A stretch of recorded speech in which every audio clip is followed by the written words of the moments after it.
ജീവിതം പരീക്ഷയെന്ന നേരറിഞ്ഞു പുഞ്ചിരിച്ച് ഉള്ളിൽ ആശിച്ചൊരുന്നമെത്തണം. കണ്ണീരില്ലാത്ത നാളിലെത്തണം.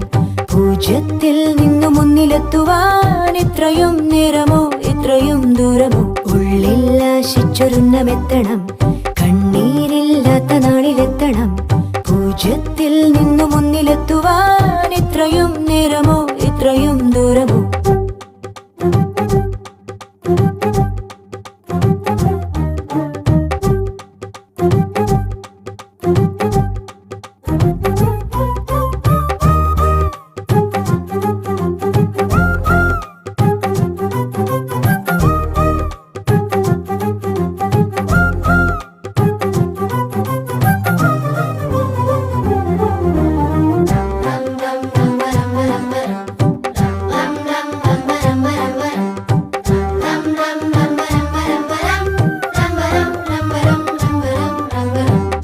ചുവടിടറി വീഴാതൊന്നി ഗണിതമലയേറിപ്പോ